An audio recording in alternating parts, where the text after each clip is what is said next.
12h, 14h. À votre service avec Ingrid. À votre service, votre rendez-vous de l'emploi, de la formation, également de la vie en entreprise. Ce midi, on va prendre quelques conseils auprès de notre coach professionnel Jean-Noël Bruyère. On va apprendre à gérer notre stress au travail, c'est pas toujours évident. Puis on va aussi parler de la gestion des conflits. Alors est-ce qu'on peut les prévenir une fois qu'ils sont installés? Comment trouver un compromis? Ou alors quelles sont les sources de conflits les plus fréquentes? Vos questions, vos réactions standards de la première 02 62 99 2000 ou par SMS 06 92 70 2000. À votre service avec Ingrid.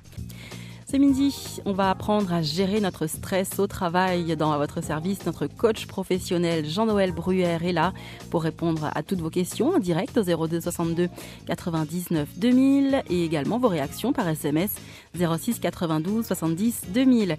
Jean-Noël Bruyère, bonjour et bienvenue sur Bonjour. La première. Alors, tout le monde est soumis au stress au travail? Au travail et ailleurs. Partout, tout Partout. le temps. Le stress se définit comme quelque chose qui nous arrive quand on a besoin de passer d'une situation à une autre. Sauf à rester chez soi à regarder voler les mouches, on a toujours besoin de changer de situation. Et le stress sert à ça, à mobiliser des ressources.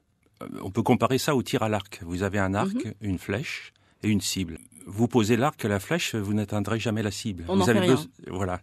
Vous avez besoin de tendre l'arc, mettre la flèche sur la corde et de viser la cible. Vous tendez la tension qu'il faut et vous tirez. Une fois le stress, c'est-à-dire la tension sur la corde passée, vous avez une phase de récupération. Et avec Donc, le temps, on apprend à tendre la corde plus ou moins si l'objectif est éloigné ou pas. Voilà. On peut avoir un problème d'identification de cible, par exemple. Si la cible n'est pas très claire, si elle est trop loin, si vous avez oublié vos lunettes, vous pouvez rester très longtemps à tendre l'arc sans faire quoi que ce soit, sans que la cible ne risque d'être atteinte. Ça, c'est une mauvaise utilisation du stress. Le stress peut être utilisé positivement? Le stress, c'est positif en soi. En soi, c'est positif. On peut même dire que c'est une source de plaisir. Ah, c'est étonnant. c'est bien bonne celle-là. J'étonne pas mal de gens en disant ça. Mais au bout du stress, il y a l'action. Il y a l'action qui produit un effet positif, quand le stress est bien utilisé. Cet effet positif est source de plaisir.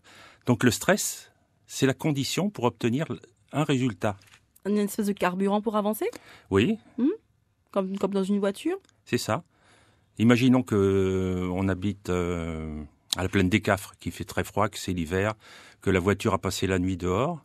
Elle a fait -5, ça arrive à la plaine des Cafres. Très souvent, oui. Il est recommandé de faire chauffer le moteur. On ne va pas démarrer comme ça peut endommager le moteur. Donc on fait chauffer un petit peu. Ça réchauffe, c'est le stress, on se met en condition pour pouvoir rouler. Et là, on démarre, le moteur roule très bien. Imaginons qu'on reste un quart d'heure, 20 minutes, 1 heure à faire chauffer le moteur à vide sans passer de vitesse. Appuyer sur l'accélérateur. Voilà, on brûle de l'essence, on endommage le moteur. Stress mal utilisé. C'est une question de dosage. Question de dosage. Question d'habitude également. Il y a des gens qui sont plus habitués au stress, qui vivent ou qui travaillent dans des situations stressantes au quotidien et qui au final, ils sont bien obligés d'apprendre à gérer. Oui, gérer, c'est-à-dire faire la différence entre le stress, le bon stress, celui qui permet de tendre la corde de l'arc, et le mauvais stress sert qu'à stresser. Et qui, au final, nous immobilise. Oui, ça paralyse, ça peut inhiber l'action même. Être paralysé et dépenser bien plus qu'il ne faut pour obtenir le résultat souhaité. Par exemple, je pense à une situation, parfois on a du boulot à faire au travail, on en a tellement, ça nous stresse tellement, ça nous prend tellement la tête que finalement on fait rien. On reste là et on fait autre chose et qui n'ont absolument rien à voir avec le travail qu'on doit faire. C'est aussi une situation de stress, ça, d'avoir trop de travail et du coup on ne sait pas par quel bout commencer. C'est le sentiment d'être débordé, c'est une source de stress importante. Après, il y a d'autres techniques pour prioriser les tâches. C'est-à-dire quand vous avez un tas de travail sur votre bureau, vous pouvez les classer. Définir quelle tâche est la plus importante? Il y a l'urgent et l'important. Mhm. Ce qui est urgent et important, on le traite tout de suite. Ce qui est urgent mais pas important, on peut le différer. Ce qui n'est pas urgent et important, on le diffère aussi. Ce qui est ni urgent ni important, dans la poubelle. On n'a pas besoin. Un autre problème aussi, c'est qu'il y a certaines personnes qui sont pas très bonnes pour justement faire une hiérarchie dans les tâches. Et pour elles, tout semble important, tout semble urgent. On sait pas, par exemple, on a un dossier à rendre pour demain, on en a un autre à rendre pour aujourd'hui. Eh bien, les deux dossiers vont avoir exactement la même importance et générer autant de stress. Alors qu'il faut apprendre à se dire, celui pour demain, je peux commencer à travailler ce soir ou demain matin, et celui pour aujourd'hui, je m'y mets tout de suite là maintenant. Alors, c'est là qu'il faut apprendre à prendre du recul. L'aide d'un coach peut être très utile dans ce cas-là. C'est un peu comme le stress, prendre du recul par rapport à l'urgence et l'importance. Le bon stress, le mauvais stress. Ce qui est ni urgent ni important, on le met de côté. Et ça s'apprend, ça, à trier? Ça s'apprend, et c'est un entraînement. Comme la gestion du stress. Tous les jours? Tous les jours, oui. Il y a des exercices pour ça? Oui. Comment on fait? On se pose, on regarde la pile de documents, de dossiers à traiter, et on s'astreint à prendre un peu de temps pour les regarder chacun et les classer dans les cases. Il y a 4 cases, comme je le disais tout à l'heure. Dans les cases, urgent, important, pas urgent, pas important, et ainsi de suite. Une graduation un peu. Voilà. C'est souvent une souffrance, parce que les gens qui sont débordés par des piles de dossiers, ça correspond à un trait de leur caractère, le fait de vouloir tout traiter en même temps, et stressés de ce fait-là. Ils veulent tout gérer, tout contrôler. Tout faire, c'est les perfectionnistes, c'est ce qu'on appelle le driver soit parfait. Il faut être parfait. Donc ne rien laisser dépasser, alors qu'on s'épuise à cet exercice-là. Ne rien laisser derrière soi, c'est une source d'épuisement. Il faut donc apprendre à en laisser. Il faut apprendre à accepter que tout ne peut pas être parfait, tout ne peut pas être géré dans l'immédiat et prendre du temps au début pour en gagner à la fin. Exactement. Avoir une hiérarchie dans le classement de ces tâches quotidiennes et ne pas se laisser déborder, c'est ça? Oui, et alors, comme tout changement est source de stress, ce changement-là, ce changement de posture vis-à-vis des dossiers, vis-à-vis du travail, est source de stress également. Et éventuellement de souffrance, parce que ça contrarie la vision du monde qu'on a. Prioriser, c'est pas forcément facile. C'est du changement. C'est du changement. Il faut se mettre un petit coup de boost. Voilà. Ou se faire aider, comme je l'ai dit tout à l'heure. Se faire aider avec un coach. Et il y a certaines personnes qui gèrent mieux le stress que d'autres. Vous parliez tout à l'heure des environnements stressants, des gens qui sont habitués à travailler dans le stress, qui peut être positif. Ces personnes-là, elles ont été obligées, par la force des choses, d'apprendre à gérer leur stress. Il peut y avoir des états pathologiques de gestion du stress, des gens qui seront complètement inhibés devant la moindre action, la moindre tension. Les autres, ceux qui arrivent à gérer leur stress, c'est des gens qui ont appris à le faire. Il faut s'y frotter, il ne faut pas s'inhiber. Il ne faut pas en avoir peur. Il ne faut pas en avoir peur. Il faut le considérer comme un ami, a priori, et arriver à discerner ce qui est positif, le stress minimum, la tension de l'arc, de la corde de l'arc, et le stress superflu, celui qui fait souffrir. Si on tire trop fort, on casse l'arc, ce qui peut provoquer la brisure de la corde, ce qui peut faire tirer à côté, ce qui peut fatiguer inutilement. Des réactions en chaîne. Oui. Et le stress, de ce point de vue-là, il est on l'a dit, un moteur quand il est présent, mais s'il n'y a pas du tout de stress, c'est pas bon non plus, non? Il n'y a pas du tout de stress, c'est l'effet des médicaments antidépresseurs et anxiolytiques, par exemple. S'il n'y a pas de stress, moi je ne vois pas de situation où il n'y a pas de stress, en fait. Sauf, comme vous le disiez au début, à rester chez soi et à pas bouger. Voilà. Du moment qu'on sort de chez soi, où on est confronté au monde, on a toujours des situations de stress. À nous de savoir les gérer et de prioriser un peu les choses qui nous arrivent. Oui, et ne pas être dupe, c'est-à-dire savoir que c'est utile. Oui, c'est ça. C'est ce qui mobilise nos moyens. Après, quand on est dans le stress excessif, il y a des techniques pour se recentrer sur soi, respirer. La méditation. La méditation, le yoga, la respiration du yoga, la respiration complète. Des techniques très très simples. Il suffit d'apprendre à respirer doucement, posément. Qu'on peut faire dans son bureau, On peut le faire à tout moment. à tout moment. Écouter son corps. Écouter son corps, se recentrer sur soi, avoir confiance en soi également. C'est pas facile, ça, d'avoir confiance en soi. Et ça s'acquiert, c'est un entraînement. Ouais, parce que souvent, on n'est pas conditionné à avoir confiance en nous dès le plus jeune âge, avec surtout le système des notes à l'école. On a peur du jugement, et donc c'est aussi une source de stress, le manque de confiance en soi. Oui, et ça commence bien avant l'école, ça commence dès le berceau. Ah, Le bonheur bébé, comme ça. bah oui, le bébé, il est dépendant de sa maman et de ses parents. Il n'a aucune prise sur son destin et il n'a aucune raison d'avoir confiance en lui-même. Ah, ben oui. Donc ça commence comme ça. Et le fait de devenir adulte permet d'accéder à une confiance, à une connaissance de soi, à la confiance dans le fait que, quoi qu'il arrive, le ciel ne nous tombera pas sur la tête. Donc on peut se tromper. On apprend en se trompant. Ayant par exemple un stress débordant dans une certaine situation et en loupant complètement ce qu'on attendait de soi. Je pense à une situation, parfois on laisse tomber un verre par exemple.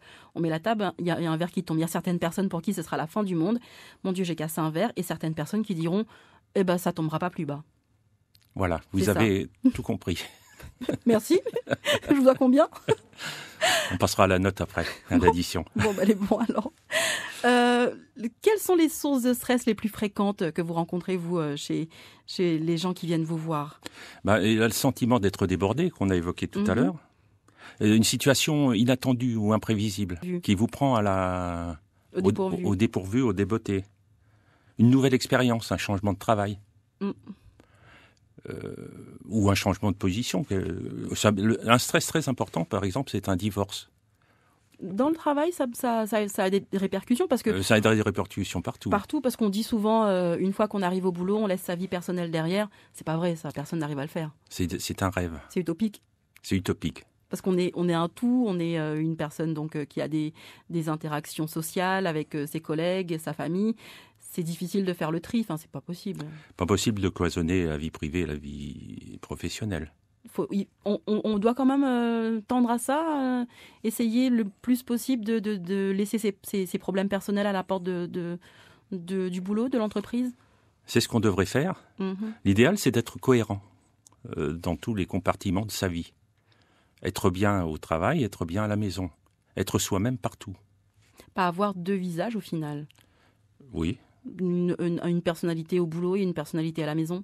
Oui, c'est très fatigant d'avoir deux personnalités. Il vaut mieux mettre soi-même partout. Et plutôt bien. Eh bien, on en reparlera dans quelques instants avec Jean-Noël Bruer, à qui vous pouvez évidemment poser vos questions en direct 02 62 99 2000. Ce sera juste après Despacito, Luis Fonsi et Daddy Yankee. Aujourd'hui, dans votre service, on parle de gestion du stress avec notre coach personnel Jean-Noël Bruer qui répond à toutes vos questions évidemment par SMS 06 92 70 2000 ou en direct au standard. Mathias vous attend 02 62 99 2000 et aujourd'hui on parle du stress, de la gestion du stress. Alors Jean-Noël Bruer, il paraît que le stress est communicatif. C'est vrai ça ou pas? Ça l'est en effet. Moi je suis stressée, vous êtes plutôt cool, bien dans votre peau. J'arrive à côté de vous, je commence à m'exciter, à bafouiller. Ça y est, vous êtes touché. Mais moi, ça compte pas, je suis coach professionnel. Vous savez, la communication non verbale, c'est quelque chose de très important. C'est même majoritaire dans les messages qui sont échangés. J'arrive en bafouillant devant quelqu'un, j'ai tendance à le provoquer chez lui du bafouillement. C'est ce qu'on appelle la synchronisation en PNL. Du mimétisme. Une sorte de mimétisme. Donc le stress est communicatif, en effet. Et comment on se protège du stress des autres? Il y a des techniques? Oui, déjà on en prend conscience. On se trouve en présence de quelqu'un qui semble stressé, on se dit, tiens, je sens quelque chose là, je me sens stressé, est-ce que ça vient de moi, est-ce que ça vient de cette personne? Si ça vient de cette personne, si on s'en rend compte, c'est déjà bien. C'est déjà un pas. C'est déjà un pas. On se dit, bon, ça m'appartient pas, ça appartient à la personne en face. Je prends une grande inspiration, je souffle, et là, ça va mieux. Et on se détache doucement. On se détache, on dit c'est son problème, ça n'est pas le mien. Maintenant, est-ce que je veux l'aider à régler son problème? C'est autre chose, c'est un autre sujet. Mais à partir du moment où on a établi une frontière entre son propre stress et celui de l'autre, on est sauvé. On n'est pas dans le système, dans le mécanisme. On définit le problème et on trouve une solution. On essaie, du moins. On essaie de trouver une solution par rapport à soi, déjà. Ne pas se laisser contaminer par le stress de l'autre. Maintenant, si c'est dans le cadre familial, votre mari, votre épouse revient avec un grand stress, il est quand même intéressant Il ne faut pas mettre de barrière. On dit de ne pas mettre de barrière. Tu t'en sors toute seule, tout seul. L'idée, c'est quand même de lui demander pourquoi elle est stressée, ce qui ne va pas, de la faire avancer vers le calme. Et parlons justement des membres de la famille ou des amis très proches. Ils peuvent nous aider à nous sortir d'une situation de stress au travail. Déjà, la situation de stress au travail, comme on disait tout à l'heure, elle s'importe inévitablement à la maison. La personne qui est stressée au travail, si elle sait qu'elle a à la maison une ambiance rassurante, posée, bienveillante, amoureuse même, ça peut l'aider. Évidemment, il doit avoir conscience du fait que son stress influe sur les autres. Mais les autres ne sont pas directement exposés au problème. Donc, ces personnes-là peuvent prendre un peu de recul et être très aidantes dans ce domaine-là. Et comment on fait quand sa famille ne comprend pas qu'on soit stressé et votre époux, votre femme se dit écoute, c'est pas très important, c'est pas grave, allez, c'est que du boulot, on oublie, on n'en parle plus. On réagit comment Parce que pour soi, c'est grave. On serait c'est pas grave stressé, parce que sinon. ça s'appelle le déni. On a tendance à nier la réalité de la situation. Là, ce que je préconise, moi, c'est de parler. Ça ne te paraît pas grave, ma situation, mais je vais t'expliquer en quoi elle est grave pour moi. Ce que je ressens. C'est la parole. La parole permet de se libérer des difficultés et de faire partager de bien-être, de meilleur être déjà. Et en parlant de bien-être, pour gérer au mieux son stress le mauvais stress, est-ce que l'activité sportive, l'activité physique peut être une solution ? C'est excellent, même. Faire ressortir. C'est à condition de ne pas arriver jusqu'à l'épuisement. Ah, oui, c'est pas le but. Il ne s'agit pas de s'entraîner, faire un marathon tous les jours parce qu'on est stressé au travail. Ça permet de penser à autre chose déjà. Se vider la tête, comme on dit ? Oui. De relativiser les problèmes internes au travail. Se sentir bien dans son corps. C'est le corps qui reçoit le stress. Donc le fait d'être en bonne forme permet de pouvoir résister à ça, physiquement. Ça permet aussi d'éviter les manifestations je vais y arriver. 1, 2, 3. Psychosomatiques du stress. Palpitations. Insomnie. Insomnie, oui. On se fatigue, on fait autre chose. Et on produit aussi des endorphines, quelque chose qui est euphorisant. Et ça va mieux dans la tête après. Et ça va mieux. Dans le corps aussi. Oui. Et entretenir une vie sociale, ça peut aider aussi, sortir le week-end, voir du monde, faire des choses et ne pas se concentrer que sur les problèmes du boulot. Le risque quand on est stressé, c'est de s'enfermer dans ce stress. Je prolonge ce que vous dites. La vie sociale est vraiment très très bien pour ça, pour lutter contre le stress. Un peu comme le sport, on se change les idées. Mais je reviens à ce que je disais tout à l'heure, le stress est quelque chose de positif. Il ne s'agit pas, par exemple, vous avez un examen, le bac, lundi ou mardi, vous dites, je vais me déstresser, je sors en boîte, je bois 2 litres de whisky, je rentre chez moi, je suis complètement abruti. Avec modération toujours. Voilà, toujours avec modération. Et je rentre chez moi, ça va, le stress est parti. Mais je serai inapte à faire face à l'épreuve. Ah bah là, la gueule de bois, oui, ça sera terrible. Oui. Il faut donc être posé, faire la différence entre le bon et le mauvais stress. Encore une question de dosage. Question de dosage. La solution, parfois, doit être dosée aussi en fonction du stress. Voilà. Garder le bon, laisser de côté le mauvais. Question de clairvoyance. Il faut voir les choses avec limpidité. Prendre du recul. Prendre du recul et surtout s'entraîner. S'entraîner à se tromper. Ah bon ? S'entraîner à avoir trop de stress et voir les conséquences. Débriefer après de ce qui s'est passé. Je suis très mal comporté dans telle situation. Que s'est-il passé ? Mon stress, il était comment ? C'était du bon stress ou du mauvais stress ? prendre du recul par rapport à ce qui s'est passé, aux événements dans lesquels ça ne s'est pas très bien passé.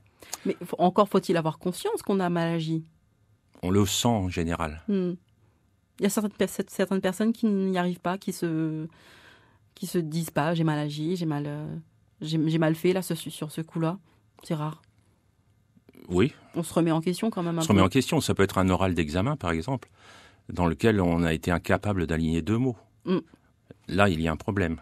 On s'est bien préparé, on a fait des passages à blanc devant son entourage, éventuellement devant les professeurs, et ça s'est très mal passé sur le moment. Bloqué. Il y a donc quelque chose, un élément qui est intervenu entre les deux, entre la préparation et la chose, et l'examen en question, qui a perturbé. Et ça, c'est le mauvais stress. On peut travailler dessus, analyser comment ça se passe, comment j'ai géré ça, d'où ça vient. Et là, pour le coup, le stress était vraiment immobilisant et on n'a plus rien pu faire. Là. Voilà, c'est paralysant et c'est extrêmement néfaste. Eh bien, c'était très intéressant, Jean-Noël Bruère. Merci beaucoup d'avoir été avec nous ce midi. On arrive déjà à la fin de l'émission. Vous voyez, la gestion du conflit, ce sera pour une autre émission. Oui, j'espère. À bientôt. Et puis, évidemment, cette émission est à retrouver en podcast dès cet après-midi sur lapremière.fr.